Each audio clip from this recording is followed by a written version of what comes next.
I really want to thank Alan, who I put pressure on to put this presentation together, who I had planned on having for March kind of bailed on me. And while I know we all really enjoy all the kayak stories, it's really nice every once in a while to kind of mix it up and have something else about outdoors. So Alan and Bob and John and Debbie did a bike trip to the Yukon, and this is their story. And first up is Bob.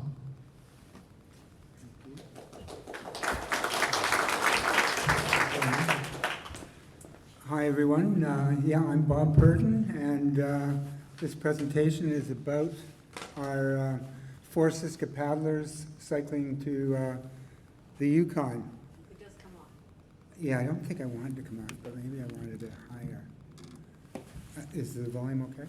Yeah. Okay. You probably know everyone, but there they are again. The 4 Yukon riders is Alan Campbell, Debbie Leach, myself, Bob Hurden, and John Minkley. This is an overview of our trip. We started in Victoria, went up the island, took the ferry to Prince Rupert, took Highway 16 to Terrace, up the Niska Highway to Highway 37 at Cranberry Junction, went north on Highway 37 to the Yukon border, and then the Alaska Highway to Whitehorse. So you can see it takes it's quite a quite a distance, and when we're up at Dease Lake and north, we're sort of at the northern part of the Alaska Panhandle. And when you look at that, you're probably wondering, well, why would they do that? And there's a bit of backstory of how this trip came about. And the previous fall, Luke Courtmanche had driven John, Alan, and I up to Williams Lake, and we had biked through the Chilcotin Plateau to Anaheim Lake, and then down to Bella Coola, and took the ferry to Port Hardy, and then cycled down the island. That took us, we did it without a vehicle assist, so we had all our gear with us, and we stayed in motels, and it took 12 days. So that's how we sort of had the feeling or the confidence that we can do a long trip. It's still the details of the trip. The trip was a great trip, but there were some issues that we had, or problems, or whatever the new word is, challenges. And that was the first morning view of the trip. And the main issue we had was unseasonably cold weather and snow. And if we had to have had a vehicle, those 2 issues wouldn't have been so bad. So for example, my feet and my hands were essentially cold for a week. If I had a vehicle, I could have put more gear in the car, and our bikes would have been lighter as well. The second issue was snow, and unfortunately I don't have any picture of a snowstorm, but it's kind of like a kayak trip. How many times do you show the picture of you in 15-knot winds and 3-meter swells? Never, because you can't take a picture of it. And the snowstorms were kind of like that. But twice we had to ask and pay for help to get transported because there was too much snow on the road for us to pedal in. So again, if we had had a vehicle, we could get out of most circumstances that we would come across. Anyway, that winter, John Minkley's a planner, and he likes to plan trips. And he read John Crouch's book about cycling from Whitehorse down, and John looks at that and he goes, "We could do that. That's just like the Chilcotin, just a bit further." There's a few details he didn't think about, like the challenges we had, but anyway, immediately Alan, who's always up for a challenge, latched onto this idea. And anyway, Deb and I came along later. But I was quite interested in the trip because 35 or 40 years ago, I worked for the BC government as a land officer up in that area, and I hadn't been back since. So I was really keen on seeing the changes that occurred over the years. On the other hand, my knowledge of the area, I knew that I couldn't cycle those distances with the sparse accommodation that there was. So I wasn't prepared to commit at that point. Deb had spent time in the Yukon as well, and eventually she just had to go on this trip. She didn't want to miss it. And so she offered to be the main driver of a support vehicle if the guys would agree to bring a car, which they did. So, you know, this is still about a month before we were going to go, and probably 2 weeks before we go. I just couldn't take it anymore. My desire to rekindle fond memories from the past and not miss out on a trip. On the 11th hour, I said, oh, can I come if I share the driving with Deb? So I was on the trip now.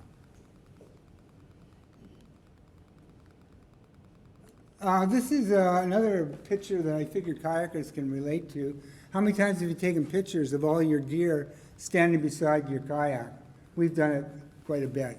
So this is all my gear that's got to go in that car or on my bike, and times 4 because there was 4 of us. So it's quite a bit of gear that we had, and the car was pretty packed. Maybe I didn't mention, but we're going to split this presentation into 4 sections, so we each have an opportunity to talk.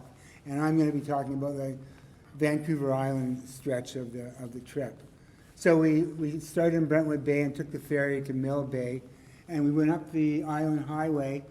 The whole way, we wanted to spend the least amount of time on the Island Highway as we could, and that's the quickest way.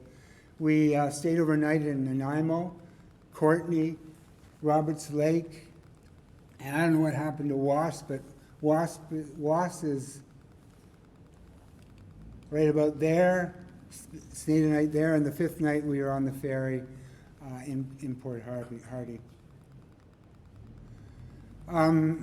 Deb had some commitments at the start, and so it was decided that she would meet us in day 3 with the vehicle. So the day of departure finally arrived, and we rode down to the Brentwood Bay Ferry. It was a beautiful day. Siska member Willie Fast was there to wish us good luck on our trip, and we were off. It's about 100 kilometers. We cycled about 100 kilometers that first day, and we had a lot of gear on our bikes because we didn't have the car at this point. So this is just one of the lunch stops we stopped at. Coming into Nanaimo, we went by this Petroglyph Provincial Park that I had never heard of before. I think it's just an example when you're cycling. You just see things that you don't notice when you're in a car. Anyway, the photograph on the right is a picture of First Nation rock carving of mythical sea monsters. I thought it was pretty cool. So we stayed in Nanaimo, and then the next day we're off to Courtney for another little over 100-kilometer ride. We got, that picture doesn't really show it, but the highway was quite busy in places, but you get used to the noise of the cars pretty quickly, and there was a wide shoulder, and it was pretty clean, so it wasn't bad for driving on. So on day 3, we met Deb at the Piercy Road, and this is just us switching around the gear. Alan, Deb, and John were going to carry on to Roberts Lake, which is about 15 kilometers or so north of Campbell River.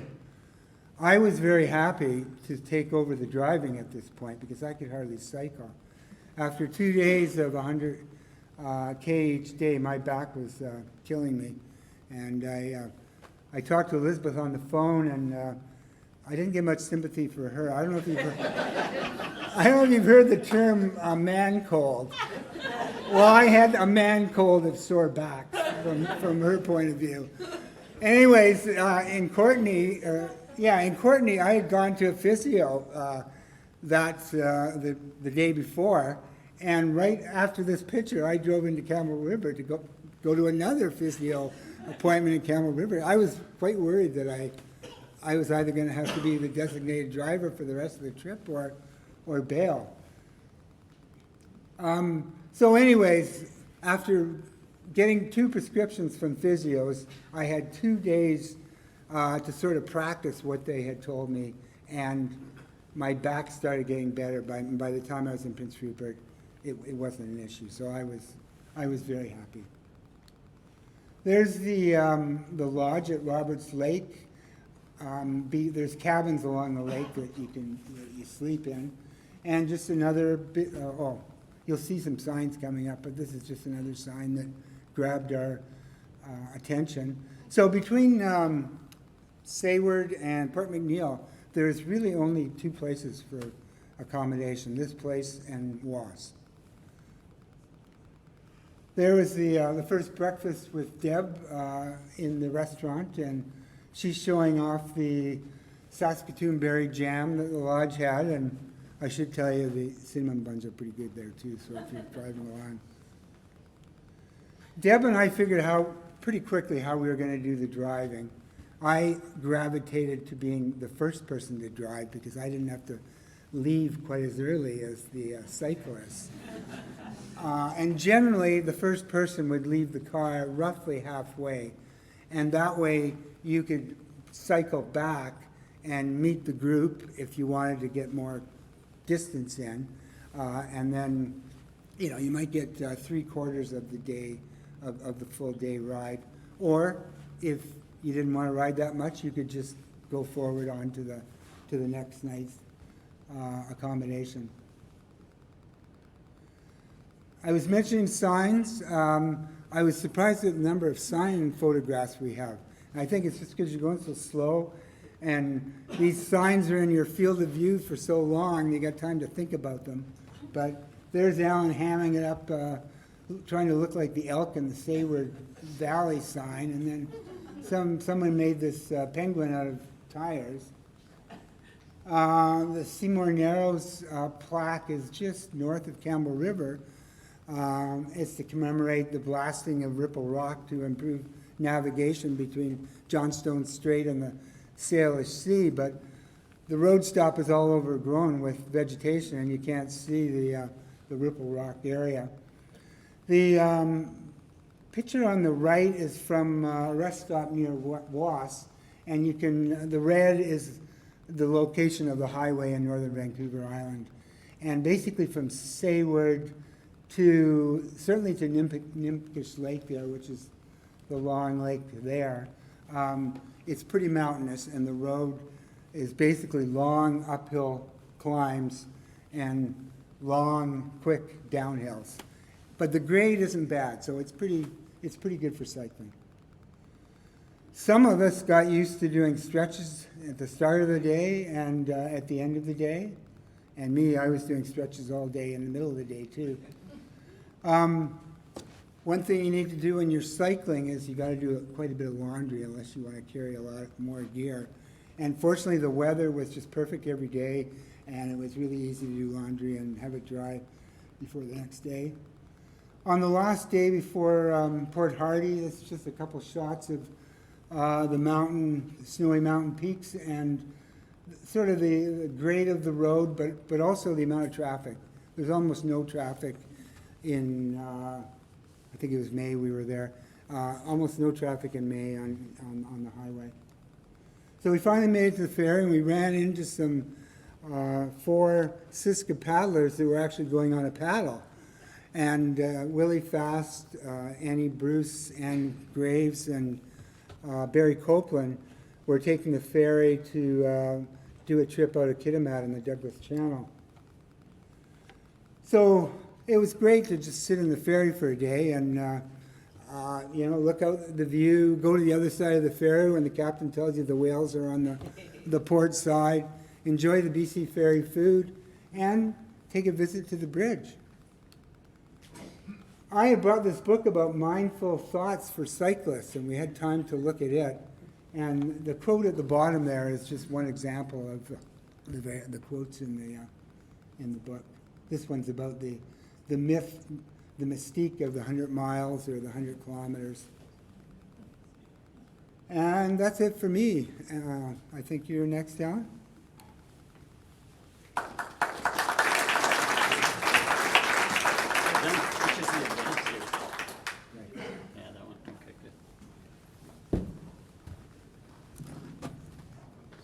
That was really good, Bob.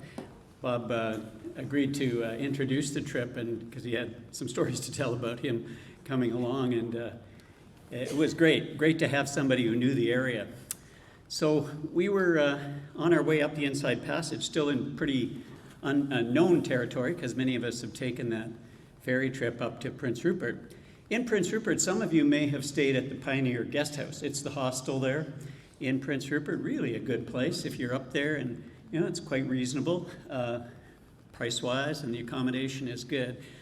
But one of the things I wanted to point out, and it'll come up in different ways as various people make the presentation, is we got humbled through this whole experience. You begin to think as you cycle up the island, my goodness, 500 kilometers, well, we're pretty good. We made it, and nobody died yet and stuff. But you begin to think you're pretty good until you meet some of the other people that you run across on these kinds of trips. This happens in kayaking too. When you're out there, you meet other adventurous folks. And we met a couple of people here who set us back. I won't go into details, but just doing very adventurous things. And that's kind of a feature. You get humbled, but you're accomplishing something, and you find your place, in the universe of activity that's out there. Prince Rupert, from there, the next destination was Terrace. So this was a terrific day. We had really ideal winds, I think, from the west behind us. We were a bit worried about this because coming up out of Prince Rupert, every time you leave the sea, you climb. But then back down again to the Skeena, as you can see the blue line there, and really the beautiful scenery of the Skeena River as you travel along it. I've picked a few pictures just to give you some ideas of, this wouldn't have been viewed from the bike because it's a bit too close, but you probably know this area, mountains on the side, big wide river. This was what we saw on the highway, so not quite as scenic, but still pretty cool. And those signs that Bob was talking about, I think, yes, you have the time to see them as you're in your vision. You also take the time to stop. Why not? You're out here all day, might as well stop. So this is, I think maybe John stopped in front of the Terrace sign as we approached Terrace. This was probably a fairly typical motel in the southern part of the north part of BC.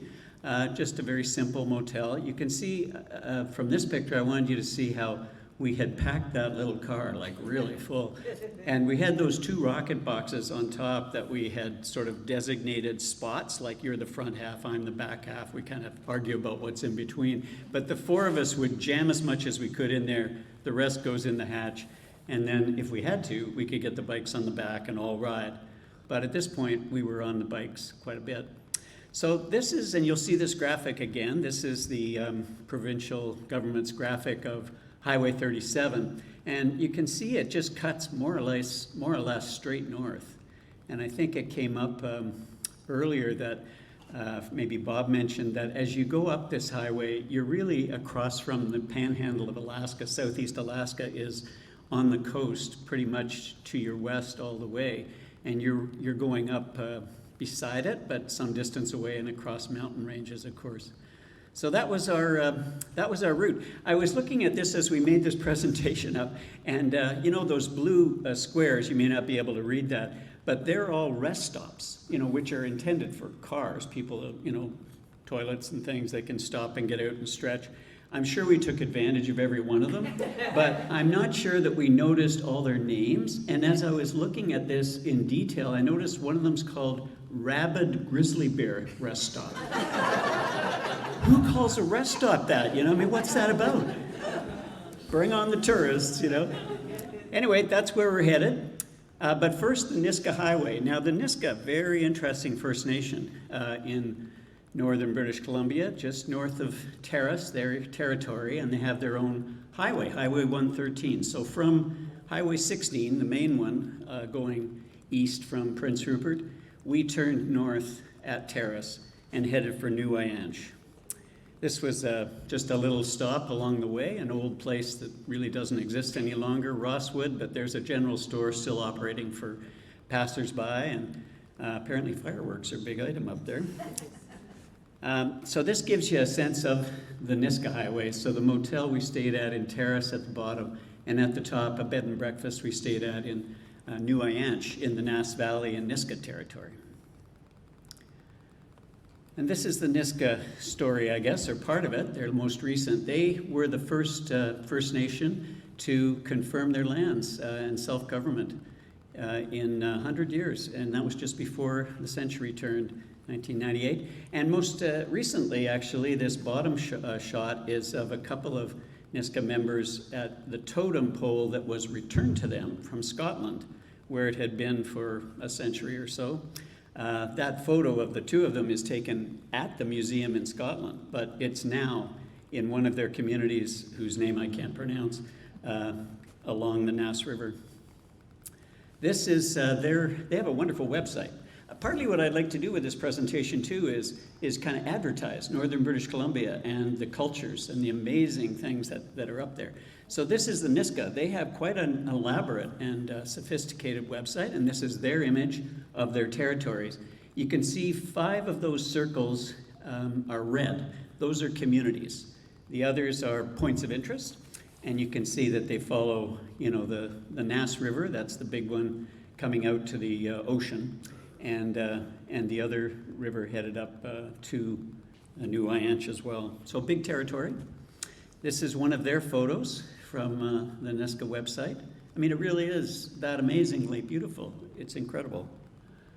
This is particularly incredible. They have lava beds up there, and you probably know this if you've read anything about northern BC or the chain of mountains that goes up. There are volcanic mountains up there, but in fact, this mountain erupted about 1700, and villages were destroyed, 2,000 people died. It rerouted rivers and changed the landscape. And what remains is now somewhat grown over, but still the effects are there. So quite an amazing landscape, and for them, a memorial, a Niska memorial to the people who passed, and to the, I guess, the powers of the earth that made this happen. This is an overhead shot I grabbed. Obviously, I didn't take that one on the upper right, but it gives you an idea of how the road goes through a changed landscape. They call it a drowned forest there in the Niska Memorial Lava Beds Provincial Park, and then another lake. Anyway, we make our way up to New Ianche, one of those 4 communities, and to a bed and breakfast, really a nice spot, highly recommended. You can see it's a substantial place. Debbie was checking there 2 inReach units we brought along, one I think the Purdens and one that the Catfish guys have, and our thought was, well, we'd be able to communicate, have one with the bikers and one with the car. I don't think we ever did it, but it was kind of a safety thing we had in mind. We didn't have to implement it. And they're very comfortable, great food, and an interesting lady there who ran the place. This is just a selection of photos of New Ianche and their main administrative building and their sort of council chambers and some of their art. And then we took a day off, and this is another great thing you can do if you have a car with you. You get a little tired of cycling, you want to take a day off, you can still drive somewhere. And this is not very far. Unfortunately, it was early in the season, so we weren't able to take advantage of all of the tourism things that they might have when it was fully open. But in pretty short order, we were able to drive down to, as you can see, partway to the ocean. That's the place where the Niska Museum is and where that totem pole has now been placed, and just make our way down and back. And this is just some images of that river valley, some of the things we did. They have some hot pools there. Certainly took advantage of that. The lower left is their museum, and that's not when we were there. That's a big crowd that was there to celebrate the opening of the museum, I think, and you can see it's quite a building and evokes the landscape in some ways. The upper left, I think John's taking the footbridge across to one of the communities that's on the Nass. And then you can see another road bridge there. So it's a beautiful river valley, the Nass, one of the great rivers of northern British Columbia. Now here we made a really good decision. You know, we don't always make good decisions, but this was a good decision. We had to take a logging road. So the Niska highway is paved, or it's seal coated. It's good surface, and this one wasn't. This was a dirt road, and we weren't sure about grading, and we weren't sure about the weather, and so we thought, yeah, let's put all the bikes on the back of the car and cram in the car, and we'll drive this section from New Ianche up to Cranberry Junction. You might have heard Bob mention that, which is on Highway 37. So we're not yet on Highway 37, but we were about to join it. And we were able to do that. It's about 60 kilometers or something. And every kilometer as we went along, we're like, yeah, we're glad we're not biking this. Whew. It was a good call. Then the next section, which we did bike, from Cranberry Junction, now on Highway 37, was up to Mesiadin Junction. And that, if you can see over there on the left from Google Maps, they sort of show you a profile if you're doing a biking thing, and you can see it's up and down. But it wasn't so bad. Many of these highways are built with trucks in mind, supplies and so forth. So the grades are not unreasonable for the most part. So as long as you take your time, you're fine. So off we went. This is John getting ready to set off as we got out of the car at the logging road there at Cranberry Junction and made our way. And the lower right is the surface. So that's seal coated. It's hard. So if it rains torrentially, it's not going to make big potholes or anything, but it's bumpy, as you can see. And so you're kind of bumping your way along, but you get used to it after a while, and it just sort of seems normal. It's not as quick as the smooth pavement that we have here. And on our way up to Mesiadin Junction, where we stayed in, I guess they call it Mesiadin Junction Motel or something, but really it's just a bunch of ATCO trailers that have been pulled together. And they end up being kind of like a college dorm or something, little rooms, and then, the bathrooms down the hall. And they also have a commissary or a kitchen area and a cafeteria, and they serve serious food. Because mostly who stays here are the workers, people who are building roads, putting up the electricals, working on dams or mines or whatever. And so they're used to really putting out some pretty good platefuls. That was enjoyable. And we met some more people there who had some stories to tell. So it was a really nice way to connect with some of the local workers and people who were around. Like one of the guys in the kitchen, I think maybe you can see him kind of in the background there in the kitchen. He's actually from the Nass Valley.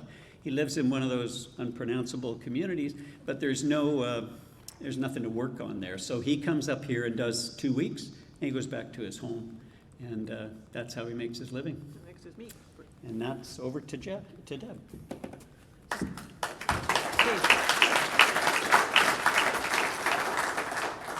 This is just a quick commercial. I have the Yukon section, but after we got to Mesiadin, Bob and I still had some little punch left, so we said, well, let's go over. Has anybody heard about getting hyderized? Okay, so we decided to take the road trip. It's about a 65-kilometer trip along the Glacier Highway, which is really gorgeous. So we went there, got to Stewart. It's a little village of about 400 people.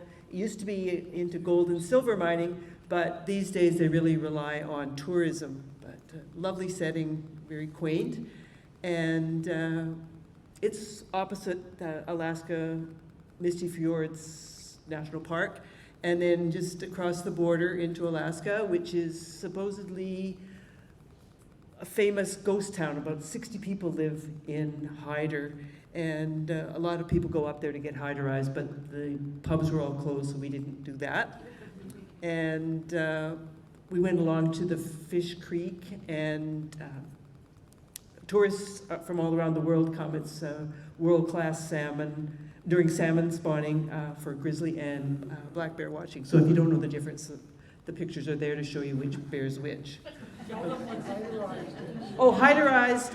If you go hyderized, it's a shot of Everclear, which is almost 100 proof alcohol, and so you shoot her back and get debilitated. Is that about right? Yeah. No, that's the sourdough cocktail. I did that when I was in the Yukon. Yeah, so okay. Good. And so next is John's section, so don't clap yet. We wait for John. That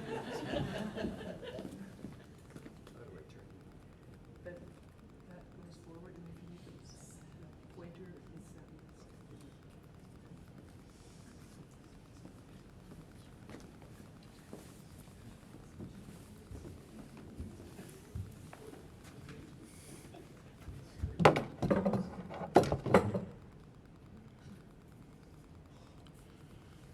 All right, can't believe we did this bike trip and I'm using a cane now. So this first shot, you know, these pictures really show how glorious the mountains are in that area. And again, the weather, you can see the weather we had, and the open highway, clear, low traffic.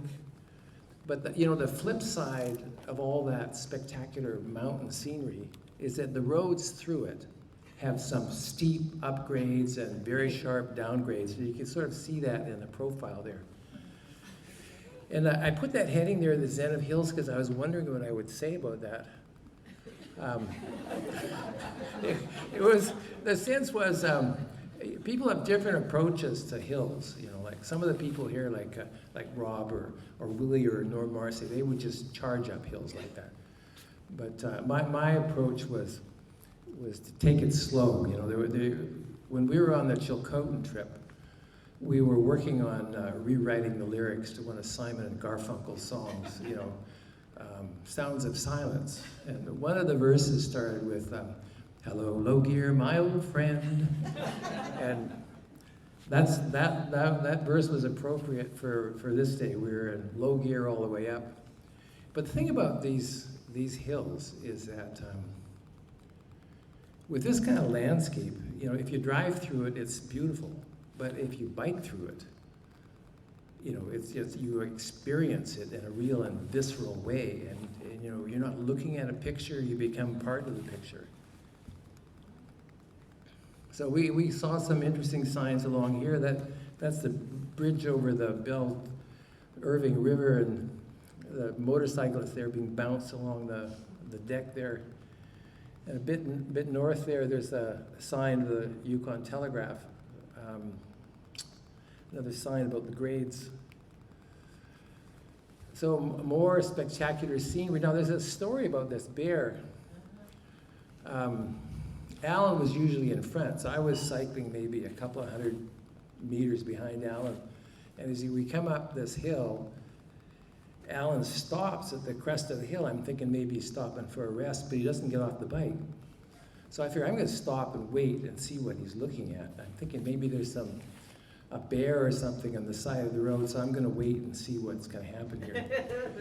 And so, as it turned out, we didn't see a lot of trucks. A big freight truck is coming up, pulls along, comes up behind me, passes me, goes up towards Alan. Now he's sitting up high, he can see what's happening. He can see that Alan's waiting, and there's a bear foraging in the grass just on the other side of the road. And Alan's waiting for it because it had been on the other side of the road, and he'd seen it cross the road and stop there. So he's not sure he should pass, because this truck comes up beside Alan. The driver there swings wide around Alan up beside this bear and blasts on his air horn. And that's that. The bear goes scuttling off into the bushes. So this is the resort there, and this is the Belle 2 resort we stayed at. Very high-end resort. They do a lot of a lot of people go there in the winter for heli skiing.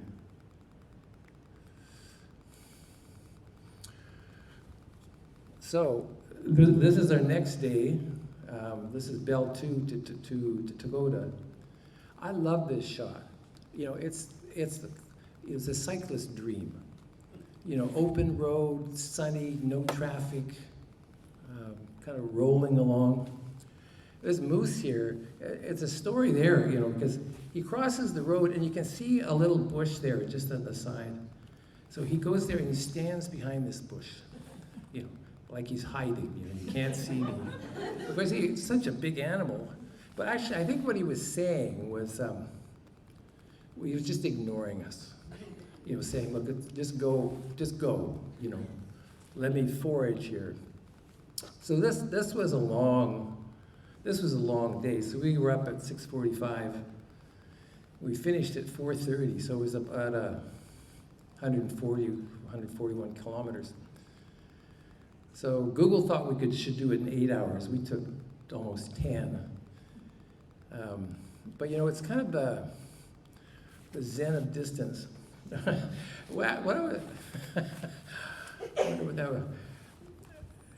The thing here is, one of the verses that we had on that song that we did in the Chilcotin was, you know, we kept working on verses. We kind of ran out of ideas. So from one of our stops, I sent an email to Willie Fast, who's, you know, such a great songwriter. You know, Willie, can you help us out with verses? And he must have been at the computer, because he fires back a return email right away with his suggestion. Hello, butt pain, my old friend. And, you know, such a long day like this, you know, it's a concern. So the strategy for avoiding that is to take lots of breaks. You know, stop a lot, takes lots of breaks.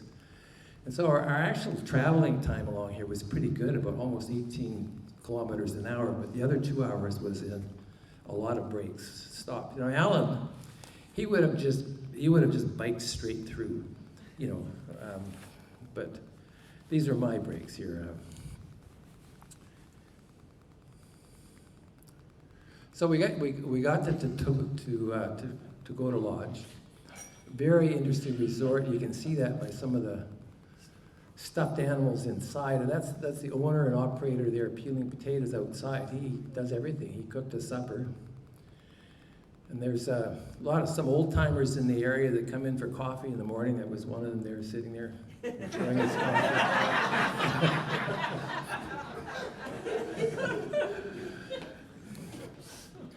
So our next day was to go to Toga Lodge to Teasley. So you can see in the profile there how quickly it drops down. And where it drops down there, that's the bridge over the Stikine River. And that's a shot back, looking back as we climbed up the other side, looking back over the Stikine River. And you can see that the rest of the day we spent climbing back up from the river.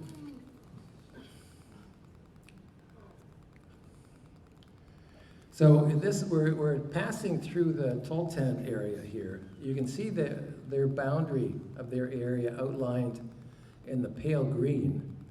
And then the dark green area is one is Mount Edziza Regional Park in the Spatsizi Wilderness area. There's a picture of Mount Edziza on the west side, and then the other area here is a picture of, I don't know if I can get this to work here now, but oh yeah, look at that. Whoops. Okay, not a good idea.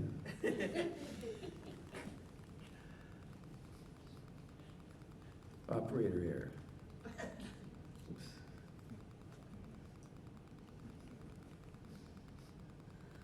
Okay, we're back. So in the Spatsizi Wilderness area, just the southern portion of that is known as the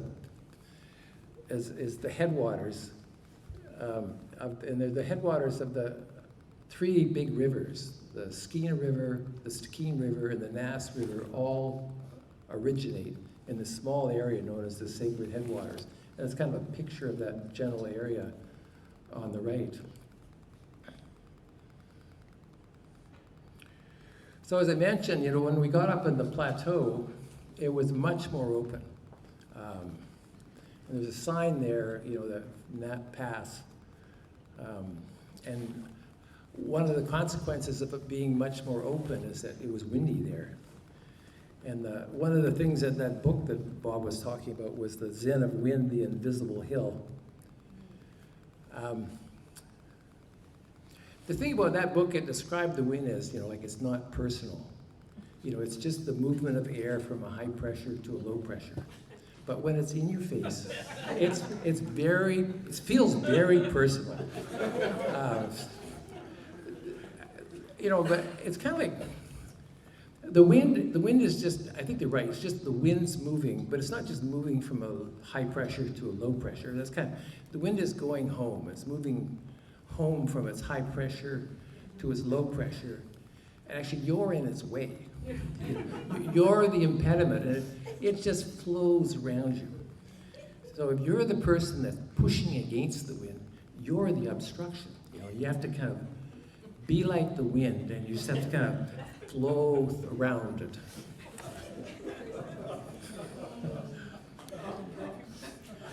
Paddle that same way. You should paddle like that. What's in your coffee, John? I like this all the time. Yeah. So then we got to. Oh yeah. Let me go back here for a second. So we stayed here at the Arctic Divide Lodge. It's called the Arctic Divide Lodge because in this area, south of it, the rivers go south, and north, the rivers go north. We stayed there now. Bob's going to talk about their side trip to Deb and Alan, and Bob took a side trip the next day to Telegraph Creek. I just stayed in bed and rested.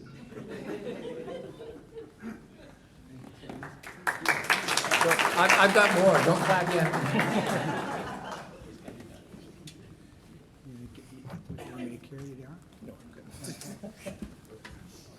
I'm going to go looking for some wind to cycle with tomorrow. It sounds wonderful. We had this map up before, but I just kind of wanted to get you reoriented again. So there's Dease Lake. It's sort of we got a third of the way, we're 2/3 of the way up British Columbia. And so the idea is to drive down to Telegraph Creek, and then we didn't go to Glenora, but the road goes about 15 kilometers past Telegraph to Glenora. A couple of things to note here is from Telegraph Creek, it's the farthest the river is navigable. So it's roughly 100 kilometers from there over to where the Stikine crosses Highway 37. And it's called the Grand Canyon of the Stikine, and it's not navigable. And it's just a huge canyon. And there's a bit of smattering of agriculture going on between Telegraph and Glenora. And one of my bucket list trip is to take the Stikine and paddle down to Wrangell, which is around here. That's about a 2-week trip.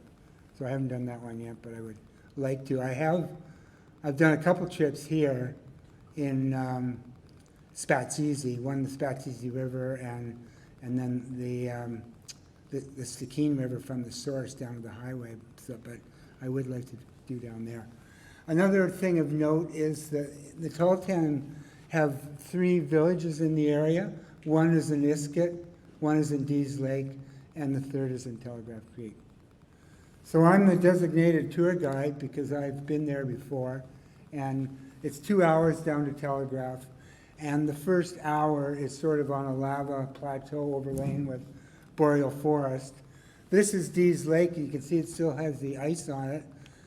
You can't actually see Dease Lake from the town, so we took this picture. Oh, going the wrong way.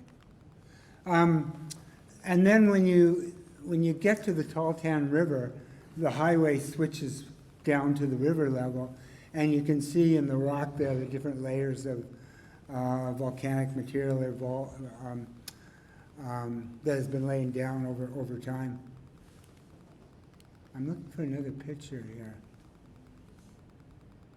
Yeah, the picture on the left, I just got these off the internet. I didn't think the pictures we had really showed Telegraph Creek, so I found these on the internet this morning.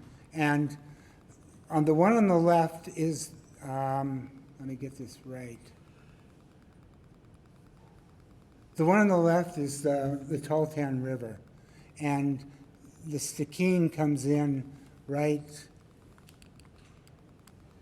there, and then it carries on from there. So these are fish camps, Tahltan fish camps from here and here. And the next picture I show, it'll be down at the river level. When I was there 35 years ago, there was really no structures at the fish camps. I mean, there might have been one fish drying shed and a couple of frames, tent frames, but the Tahltan have really habitated this area since then. And this is a spiritual, this rock has spiritual significance to the tall town. And this dark area here, the structure of the rocks, it makes it look like a sun, and the light is radiating from the center. It's really cool when the sun hits it. And this is of Telegraph. So this is further down, and we'll have a couple of pictures of right down in the town. But during, the tall town have been there for thousands of years. The non-First Nations, they really came into this area around the 1860s for the various gold rushes that occurred.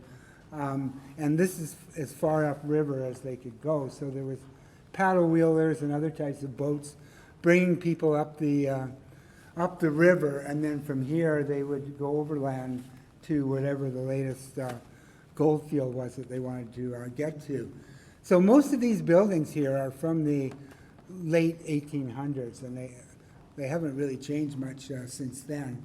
And the Tall Towns village is up here on the last terrace, basically, overlooking the river.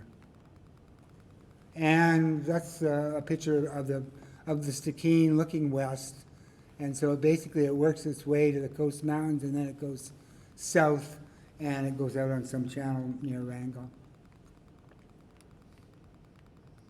This is just a shot of the buildings down by the river. They looked identical to what they did 35 years ago. Well, they're older. No one has kept them up.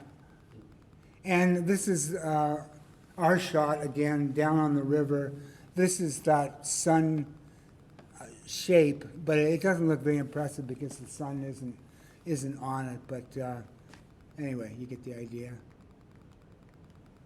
So that is it. Oh, the other thing I wanted to mention, though, so although the non-native area hadn't changed, the Tall Towns village had changed dramatically.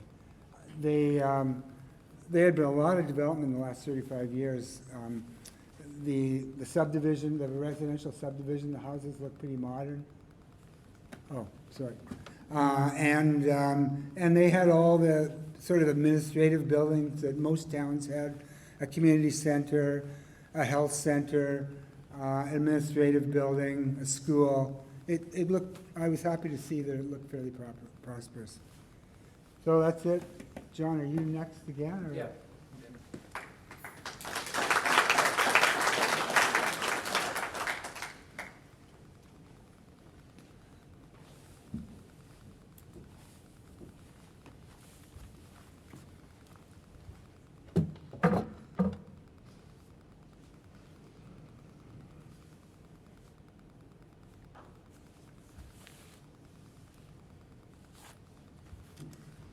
So our next leg here is Dees Lake to Jade City.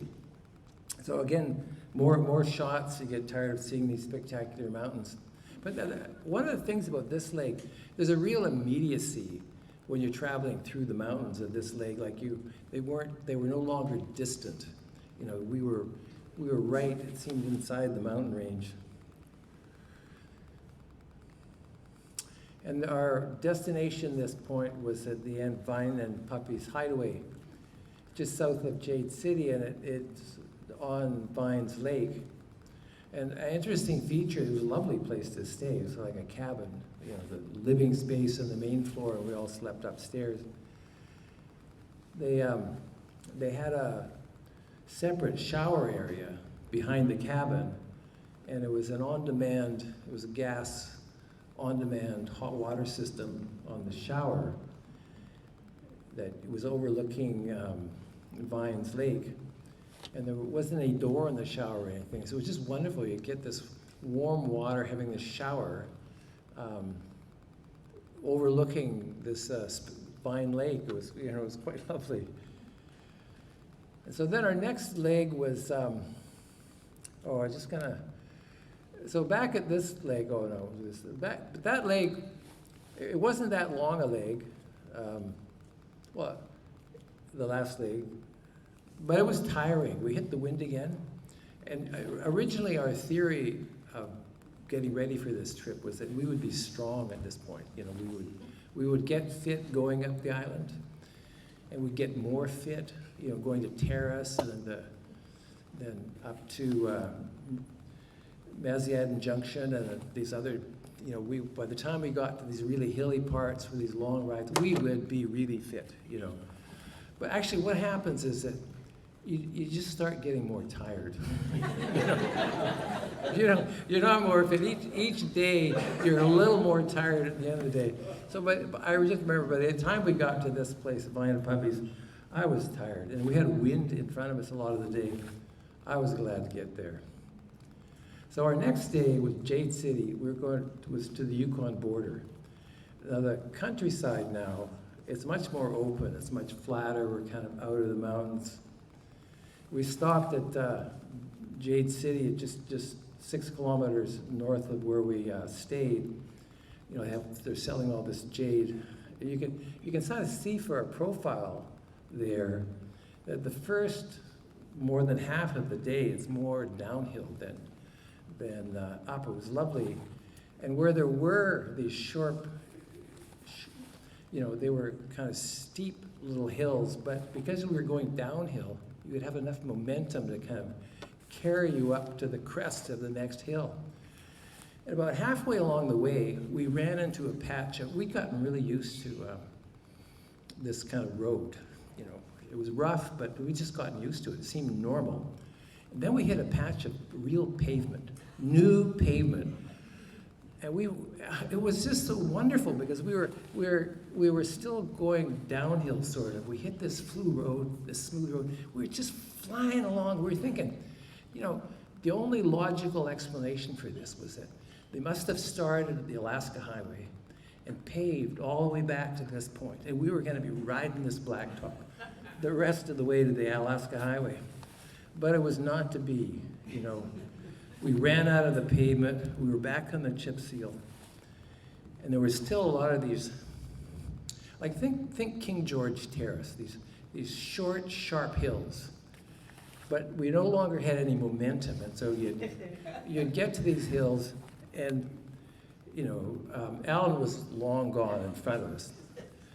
But Bob was paddling with me, and so we'd kind of get a little way up the hill, and we'd stand up and pedal up, and maybe the first few we got to the top. And the next hill we got, we would pedal up maybe 2/3 of the way up, and then we'd walk. And then we got maybe to the bottom part of the hill, and we'd walk. Before we got to the border, if we got to a hill, even if we saw a hill in the distance, I just got off and walked. You know,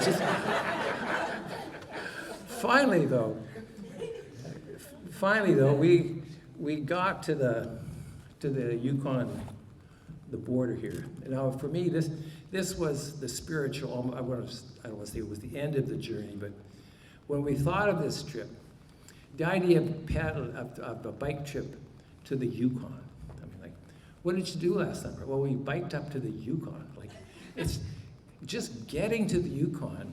You're kind of there. You know, we're now the rest of the part of the trip is going to be to Whitehorse, which was spectacular as well. But it was just wonderful to get to that part.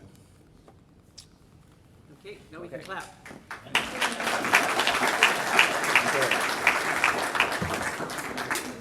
Oh, wait, super.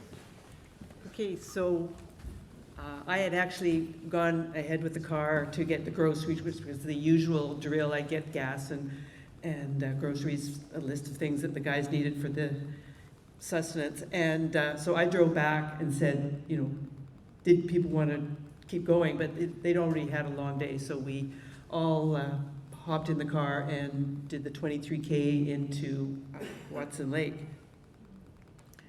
I'd actually been to the Yukon with the Victoria Canoe and Kayak Club to celebrate the 100th anniversary of the gold rush in '98. So I paddled in the Voyageur canoe, and with a couple of friends, I'd hiked the Chilkoot Pass. So I was quite eager to come back to the Yukon. It just draws you in, pretty spectacular. So between Watson Lake and Whitehorse is about a 500K journey, And I drew the little red line which showed the detour that we made down to Carcross. We thought it would be more interesting and a way to get off the more heavily traveled Alaska Highway. And it was here that we just said yes. It was another time that we needed to have the car, because between Watson Lake and Johnson's Crossing, which is about 300K, there were no motels open. You know, Rancheria or Swift River or Teslin, there was nothing. So we had to hop in the car and drove on to Teslin. When we were in Watson Lake, has anybody been to this sign forest before? Yeah, okay. So then there was about 88,000 signs that the tourists had put into this sign forest, and we were going, okay, we wandered along, and all of a sudden we saw no sign of John. It was like, oh, okay. So we finally did look after him, because like, we found him, and like, what are you gonna do if you can't find John in the forest? Anyway. So we were in the territory of the Cascadena, and we would pass through 3 more First Nations territories on our way over to Whitehorse. And so that just is a picture of all of the First Nations that are up there. And we drove basically to Teslin. But first we had to go to barbecue, because the RCMP was putting on a lunch for the community, and they said, well, you know, if you're here, you're welcome to join us. So that was, you know, a little bit of northern hospitality, which we really appreciated. And Teslin is located on beautiful Teslin Lake, so part of the Alaska Highway follows the lake along. So we were enjoying that, nice rolling hills for a change. Don't have any steep profiles to show you. This was just Bob and I, and we decided we were the real Yukon riders, because we were the ones riding in the Yukon.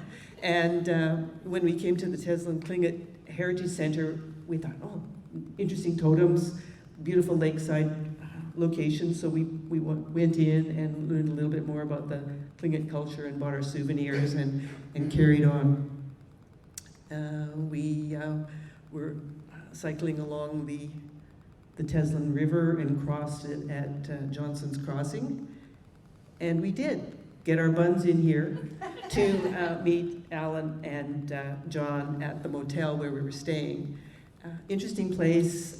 Basically, the motel restaurant / coffee shop was where people sat and told stories. So we had another evening of interesting stories. And yes, the cinnamon buns again were very good. So that was Johnson's Crossing. And then the road across to Carcross was about 108 kilometers, and the rolling hills, again, it wasn't quite as devastating for those of us that were pedaling, and I pedaled about half of the time, so it was a good workout. You can see the road was a little rougher in places, but we decided to do the detour down from Tagish, because we didn't want to have all the traffic off the Alaska Highway. So the dramatic mountainscapes there. And when we got close to Carcross, we said, okay, let's just keep going. We didn't take the time to stop in, but it looked like a very intriguing learning center there as well. Now, Carcross was formerly known as Caribou Crossing, and it's on Lake Bennett, and partway between Skagway and Whitehorse, and it's one of the stops on the White Pass and Yukon Heritage Railway, which I actually took in 1998. So an interesting little town, a nice place to wander around and get a feel for days gone by, and fairly new First Nations buildings have come on as well. Carcross Desert actually gets too much rainfall to be called the world's smallest desert, but it's about a square mile of desert with the sand that had been pushed in by a glacier. So another little change of scenery. Okay. The Carcross to Whitehorse section, Bob and I again rode, was about a 75-kilometer day into Whitehorse. John and Alan had driven the car in and were going to cycle back to meet us. And at the meeting point, they'd been chatting with this couple who were training to do the Haines Junction to Haines, Alaska bike relay, which I think Willie has done. And we were talking about doing the Kluane-Chilkat International Bike Relay, which you can do with others or you can do it on your own. And we probably would have if COVID hadn't got in the way. So this map was sort of spelling mistakes was the best one that I could find that sort of showed where the Alaska Highway goes in red. And you can see that Haines is 242 k's south of Haines Junction. And Bob and John were going to drive down to Allen, which is about 175 k's south of Whitehorse. So we got to the next big sign. So 21 days, we covered about 2,000 kilometers. Luck of the Irish or something. We had no rain, no flats, no crashes, few bugs, and we're even better friends, I think, as a result of it. So like Alan said, yeah, we were feeling like pretty pumped up. Like we did this, we accomplished it, we did it safely, everything was going really well. And then we met this guy, he rode up and he hopped off his bike and he used a piece of bamboo pole for a kickstand, and he came over and started talking to us, and we found out that, yeah, he'd done like 76,000 miles he was on the last leg of his 4-year journey around the world to promote renewable energy. That's a picture of him when he reached home with his mom. And, nice guy though, he was interested in what we were doing as well. So, you do meet some interesting characters, and going slow, you definitely have chances to chat. So once we unpacked, we explored a little bit of Whitehorse. We went to the Lumel Gallery and found out that, hey, Alan knows a little bit about glassblowing from his time in northern Alberta. We did a little tour of the SS Klondike, the McBride Museum, and ended up having our celebratory dinner, Arctic char and halibut, at the Klondike Rib and Salmon Restaurant. The next day, we learned a bit more about the Ice Age animals and the first people to cross the Bering Strait when we went to the Yukon Beringia Interpretive Center, and it's definitely worth a visit. And the next day, yes? Yeah, why don't you go to the end, and then I'll just show a couple of slides about it. Yeah, okay. Yeah, that's good. Yeah, we're going there. So this is John and Bob leaving with the car and the bikes, and Alan and I actually flew home on Air North because we had a kayak trip to the North Brooks coming up, so we didn't take the time to drive all the way home. So this is Bob's taking over because he's going to... No, do you want to do the summary of the trip? And then... Oh, the summary. Wait, it's at the end? Okay, so Bob did the numbers here. So you can see the distance over the Vancouver Island averaged about 100K per day. And from Rupert to Whitehorse was just about the same. So the total distance was 1,600 kilometers plus. And we had the 3 rest days.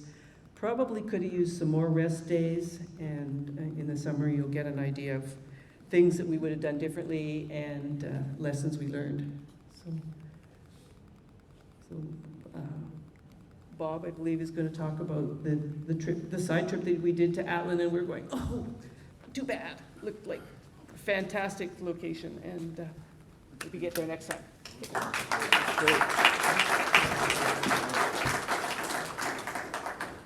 Well, if I'm going to drive the car all the way back to Victoria, we're certainly not going to miss going down to Atlin. So I had to take John down there and check it out and see what it was like. Atlin's, oh, sorry. Atlin is, everything's 2 hours from the highway, it seems. It's about a 2-hour drive down from Whitehorse down to Atlin. And think of big lakes and big mountains. That's what you see at Atlin. And the non-First Nation history is basically, of Atlin, is the history of the gold rush. And so these were gold fields in this area, and they still do some placer mining around Atlin. When I was there earlier, so this is the downtown Atlin, and they've done a great job of restoring a lot of buildings, but when I was there, nothing was restored. And so I think they must have a lot of tourists there in the summer. I mean, it's pretty, there's the cruise ships go to Skagway, they take the buses to Whitehorse, and it's only a 2-hour drive down, so I think there's probably a lot of tourists that go through Atlin. It's also sort of an art community there as well. But nothing was open when we were there. It was too early. This is the view across the lake. And south of town, there's this warm spring, which we went to. But the big deal down there is to get a great view of the Llewellyn Glacier, which is that flat, snowy area in the background. So that's part of the Coast Range, and that's Atlin Lake there as well. This is an example of the mining. So east of Atlin, there's a lake called Surprise Lake. They have all these names, Discovery Lake and Ruby Creek and all this kind of stuff. But anyway, this is Surprise Lake. And on the right there is an example of the remains of the placer mining. So there would be a number of places like this going down the lake. Wherever a creek came in to this lake, that's what they would do, is mine up that creek to try to maybe get to the mother lode. And they're looking for gold nuggets. They're not doing anything else but washing the gravel to try to get gold nuggets. And then this lake drains into Atlin Lake near Atlin. And along the road, there's all works like this, big caterpillars and automatic sluice machines and stuff like that. So that's it. Oh, did we do this? I guess, should I just do it? Yeah. So we talked about what our lessons learned were. And the first one is timing is everything, but usually you can't control the timing. So it's more, are you lucky or not? So on the first trip, we had unseasonably cold, I guess the second part of the sentence. In the Chilcotin, we had unseasonably cold and snow. Here we had unseasonably warm and beautiful weather. So it just made the trip so much easier. And the support vehicle, we've talked about it several times, but when you're in an area that's as remote as this, it's just so convenient to have the option of a support vehicle. And the low traffic was just wonderful to drive in. We could go an hour, 2 hours without seeing a vehicle. And to have this whole highway to yourself with the viewscapes and not have a vehicle. It wouldn't be like that in the summertime, but it was the time we were there. And the last one, we could have used more time to explore, but we saw it. So.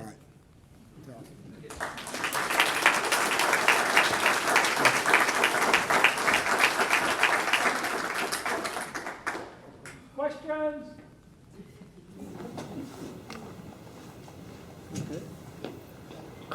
Yes. Did you have to, just wondering, your schedule, did you make hotel reservations? Yes. When you go with John and Alan, everything is planned. So I wait till they get their hotels all planned, and then I phone them and say, can I have a room? So yes, we did. And that was, that's easier to do when you got a car, is to make those planned hotels. Yes. So Gary. I saw a lot of snowy peaks. What was the morning temperature as you set off every day? Well, I would, it's kind of like Bob Victoria. doesn't know because he wouldn't set off for it. Yeah. Set off, it would be those. So 1 degree, 1.5 degrees. Thanks, John. Or maybe 5.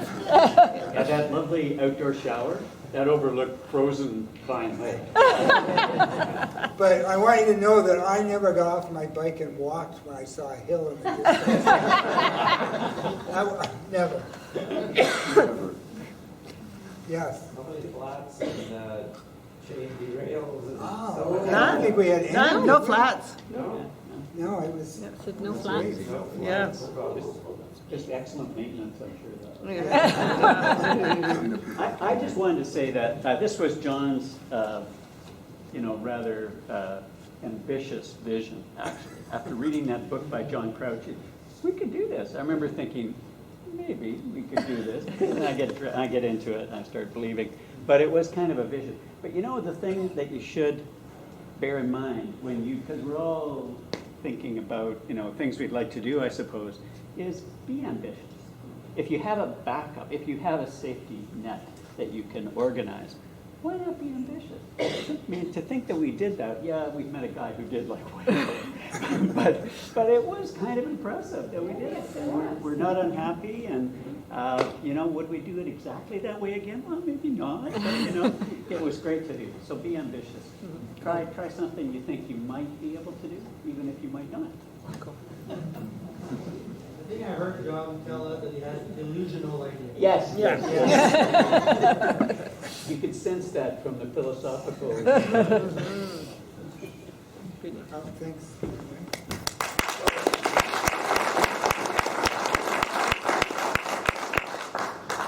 Great pictures, great stories, great adventure, and a great presentation. Thank you very much, especially since it was done kind of last minute. All four of you did an excellent job, and it had nothing to do with kayaking. Thank you. So I have one mug. You guys can decide how you split it up. Who gets the mug, or share it, or leave it on your next trip someplace for somebody to find it. So it doesn't mean, Jane, do you have anything you want to add?